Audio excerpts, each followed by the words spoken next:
4 अक्टूबर साल 1992 को मुलायम सिंह यादव ने अपनी अलग पार्टी बना ली, जिसका नाम रखा समाजवादी पार्टी। इसके लगभग 65 दिन बाद 6 दिसंबर साल 1992 को बाबरी मस्जिद को गिरा दिया गया। केंद्र सरकार ने कल्याण सिंह की सरकार को बर्खास्त कर दिया।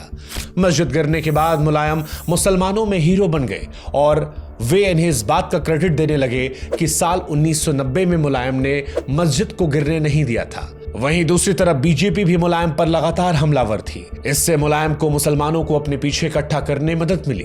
वे खुद यादव समुदाय से आते थे और यहीं से मुस्लिम यादवों को मिलाकर एमवाई का एक ऐसा वोट बैंक खड़ा किया जिससे भविष्य में समाजवादी पार्टी को बहुत फायदा हुआ। यही वो कॉम्बिनेशन है जिसे एमवाई कॉम्बिनेशन कहते हैं और ये अहम इसलिए क्योंकि यूपी में मुसलमानों की आबादी लगभग 19% और यादवों की आबादी 9 से 10%, कुल मिलाकर ये 30% हो जाते हैं, जो उस समय किसी भी पार्टी को सत्ता में पहुंचाने के लिए काफी थे। एमवाई फैक्टर से मुलायम राज्य और देश की राजनीति में एक अहम हिस्सा बन गए।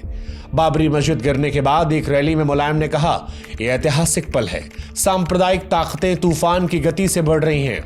आपके भाई मुलायम ने लंगोट कस ली है, मैं उनको खत्म करके ही दम लूंगा। इसके बाद बीजेपी को रोकने के लिए मुलायम और काशीराम साथ आए। साल 1993 विधानसभा चुनावों के लिए गठबंधन किया। इस गठबंधन से नारा निकला, मिले मुलायम काशीराम, हवा में उड़ गए जय श्री राम। इस गठबंधन का आधार था सामाजिक न्याय और दलित पिछड़ा गठजोड़। मुलायम का यह दांव काम आया। चुनाव में यादवों, मुस्लिमों और दलितों ने एसपी बीएसपी गठबंधन को वोट दिया। समाजवादी पार्टी 109 और बीएसपी की 67 सीटें आईं। दोबारा मिलकर सरकार बनाई और 177 सीटें जीतने वाली बीजेपी, जो सबसे बड़ी पार्टी थी, वो विपक्ष में बैठने को मजबूर हुई।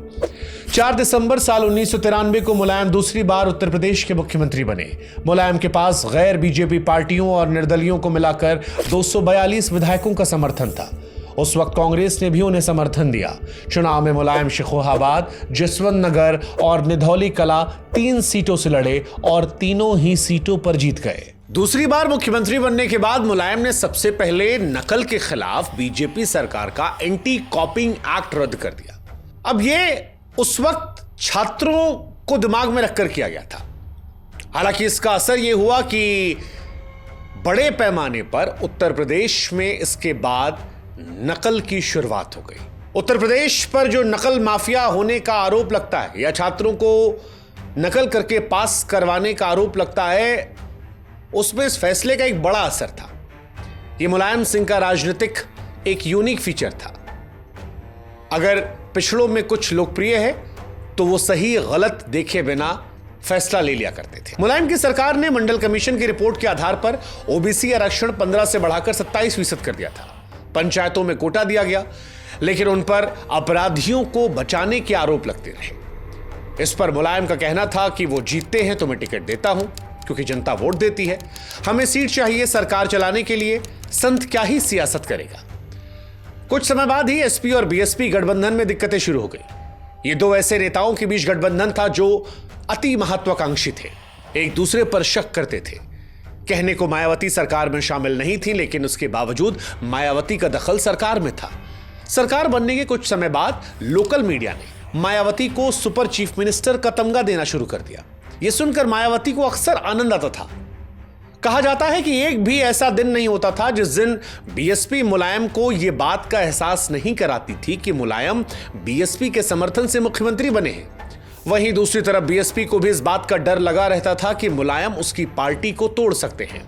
और इन सब चीजों के चलते साल 1995 में एसपी बीएसपी गठबंधन टूटने के कगार पर पहुंच गया। मुलायम ने मायावती का कॉल उठाना बंद कर दिया। बीएसपी को तोड़ने में लगे हुए थे ताकि सरकार चलाने के लिए उस पर निर्भर ना रहना पड़े। वहीं दूसरी तरफ काशीराम भी अपना गेम सेट कर रहे थे। उन्होंने बीजेपी के साथ गठबंधन लगभग तैयार कर लिया था। बीजेपी उन्हें समर्थन पत्र दे चुकी थी, लेकिन खराब तबीयत के चलते काशीराम अस्पताल में भर्ती थे और उनके ठीक होने का इंतजार होने लगा। हालांकि इसी बीच मई में काशीराम के पास यह खबर पहुंची कि मुलायम अब बीएसपी को तोड़ने वाले हैं। काशीराम ने मायावती को अस्पताल में बुलाया, पूछा, क्या तुम उत्तर प्रदेश के मुख्यमंत्री बनना चाहोगी? उन्होंने मायावती को तुरंत बीजेपी के साथ सरकार बनाने का आदेश दिया। मायावती 1 जून साल 1995 को राज्यपाल से मुलाकात करती हैं और बीएसपी ने मुलायम सरकार से समर्थन वापस ले लिया। इसी दिन मुलायम अपने दफ्तर में थे उनके करीबी अधिकारी पीएल पुनिया बिना दरवाजा खटखटाए अंदर चले आए। पुनिया ने मुलायम के कान में कुछ कहा और एक पर्ची पकड़ाई गई। जो भी उन्होंने कहा उसे सुनकर मुलायम परेशान हो गए और अपने साथ बैठे एसपी नेताओं से कहा कि अब चुनाव की तैयारियां शुरू करो। प्लानिंग की गई कि बीएसपी को तोड़कर उसके कुछ विधायकों को अपनी तरफ लाया जाएगा ताकि फिलहाल सरकार बचाई जाए। सरकार में रहने के लिए मुलायम को बीएसपी के 69 में से 1/3 यानी 23 विधायकों के समर्थन की जरूरत थी, लेकिन उनके पास सिर्फ 15 विधायकों का समर्थन था। ये विधायक पाने के लिए भी मुलायम ने कुछ ऐसा किया जो उनके राजनीतिक जीवन पर एक बड़े धब्बे की तरह रहा। दरअसल 2 जून को मायावती लखनऊ के मीराबाई गेस्ट हाउस में बीएसपी विधायकों के साथ बैठक कर रही थी। पहले दौर की बैठक के बाद मायावती स्वीट नंबर 1 में चली गई। इसी बीच बाहर से तेज आवाजें आने लगी। कुछ विधायकों ने बाहर निकलकर देखा तो डरे डरे वो अंदर चले आए। उन्होंने चिल्लाकर कहा कि एसपी के गुंडों ने हमला कर दिया है। समाजवादी पार्टी के 300 आदमियों की भीड़ इस वक्त अंदर बढ़ रही थी। बीएसपी विधायकों ने मेन गेट को बंद कर दिया था, लेकिन समाजवादी पार्टी के गुंडों ने इसे तोड़ दिया। अंदर घुसकर बीएसपी विधायकों को पीटने लगे। 5 विधायकों को उठाकर बाहर खड़ी जीप में डाला और मुख्यमंत्री आवास ले गए। यहां मुलायम को समर्थन के पत्र पर हस्ताक्षर भी करवाए गए। कुछ गुंडे ऐसे भी थे जो मायावती के स्वीट नंबर 1 के आगे पहुंच गए। मायावती को मारने पीटने की कोशिश की गई, लेकिन हजरतगंज के एसएचओ विजय भूषण और एसएचओ सुभाष सिंह बघेल कुछ कांस्टेबल के साथ पहुंचे और इसी बीच मायावती और सपा के गुंडों के बीच में दीवार बनकर खड़े हो गए।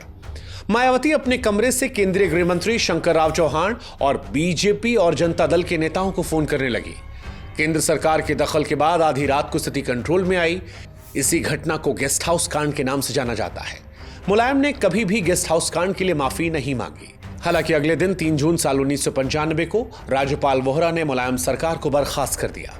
मुलायम के गुंडों के हमले के 24 घंटे के अंदर मायावती बीजेपी के समर्थन से प्रदेश की मुख्यमंत्री बन गई। उत्तर प्रदेश की सत्ता से बेदखल होने के बाद मुलायम ने अपना ध्यान राष्ट्रीय राजनीति पर लगाया। साल 1996 में लोकसभा चुनाव में मुलायम मैनपुरी से लड़े और जीत गए। वे पहली बार संसद पहुंचे थे। पहली बार में ही प्रधानमंत्री बनने वाले थे। चुनाव में बीजेपी की 161 सीटें आई, लेकिन वो बहुमत साबित नहीं कर पाई और इसी के बाद थर्ड फ्रंट सरकार बनाने का दावा करने लगा। समाजवादी पार्टी की 17 सीटें आई थी और वो गठबंधन में एक अहम पार्टनर थी। इसी समय पर फ्रंटलाइन मैगजीन ने खबर छापी जिसमें लिखा था मुलायम को संयुक्त मोर्चा के 179 में से 110 सांसदों का समर्थन है। ऐसा लगने लगा था कि मुलायम भारत के प्रधानमंत्री बन जाएंगे, लेकिन तब 2 लोगों ने इसमें रोड़ा अटका दिया। पहले थे लालू यादव। जी हां, लालू यादव। वो नहीं चाहते थे कि मुलायम प्रधानमंत्री बने। मुलायम ने बाद में बताया कि लालू ने कहा था अगर मुलायम प्रधानमंत्री बन गए तो फिर मैं जहर खा लूंगा। और दूसरे थे वीपी सिंह। उनकी और मुलायम की पुरानी दुश्मनी थी। उन्होंने मुलायम को प्रधानमंत्री बनाने के फैसले को वीटो कर दिया और अंत में जनता दल के एचडी देवगौड़ा प्रधानमंत्री बन गए। मुलायम को रक्षा मंत्री की जिम्मेदारी दी गई। जब देवगौड़ा की सरकार गिरी तो आई के गुजराल को प्रधानमंत्री बना दिया गया, लेकिन मुलायम सिंह यादव को नहीं। जबकि गुजराल तो चुनाव तक नहीं जीते थे। गुजराल की सरकार में भी मुलायम रक्षा मंत्री रहे। रक्षा मंत्री बनने के बाद भी मुलायम ने हिंदी के इस्तेमाल पर जोर दिया। पहले दिन से ही यहां हिंदी में काम होने लगे। वे सियाचिन जाने वाले देश के पहले रक्षा मंत्री बने। जून 1996 में मुलायम ने कहा कि जम्मू कश्मीर को ज्यादा ऑटोनॉमी मिलनी चाहिए। पहली बार देश का रक्षा मंत्री जम्मू कश्मीर की वकालत कर रहा था। मुलायम पर देश को टुकड़ों में बांटने की साजिश करने जैसे गंभीर आरोप लगने लगे। रक्षा मंत्री के तौर पर मुलायम चीन को लेकर हमेशा सख्त रहे। उनका कहना था कि चीन भारत का पाकिस्तान से बड़ा दुश्मन है और हमें चीन से मुकाबले के लिए हमेशा तैयार रहना चाहिए। अंत तक मुलायम अपनी इसी बात पर कायम रहे। 1999 में मुलायम ने सोनिया गांधी को देश का प्रधानमंत्री नहीं बनने दिया। इसी साल एक वोट से अटल बिहारी वाजपेयी की सरकार गिर गई थी। कहा जाता है कि कांग्रेस अध्यक्ष सोनिया गांधी प्रधानमंत्री बनकर एक गठबंधन सरकार को चलाने के लिए तैयार हो गई थी। वे राष्ट्रपति से मुलाकात करती हैं। 272 सांसदों के समर्थन से प्रधानमंत्री के तौर पर सरकार बनाने का दावा भी पेश करने वाली थी। इसमें मुलायम के 32 सांसद शामिल थे, लेकिन ऐन मौके पर मुलायम सिंह ने यू टर्न ले लिया। सोनिया के विदेशी मूल का मुद्दा उठाकर समर्थन वापस लिया। यह मुलायम की सोची समझी रणनीति थी। कुछ दिन बाद एक बातचीत में कहा कि दिल्ली की सत्ता में वापसी से कांग्रेस उत्तर प्रदेश में भी मजबूत होने लगती, इसीलिए उन्होंने कांग्रेस की सरकार नहीं बनने दी। 2002 में जब गुजरात में दंगे हुए तो मुलायम दंगा पीड़ितों से मुलाकात करने अहमदाबाद के राहत कैंप में गए, लेकिन पुलिस ने उन्हें रोक लिया। मुलायम को बहुत गुस्सा आया और पुलिस से कहा, मुझे या तो पीड़ितों से मिलने दो, नहीं तो गोली मार दो। इसी बीच 2002 में उत्तर प्रदेश में विधानसभा के चुनाव होते हैं। इसमें मुलायम की समाजवादी पार्टी की सबसे अधिक 143 सीटें आती हैं, लेकिन सरकार बनाने के लिए 202 विधायक चाहिए थे।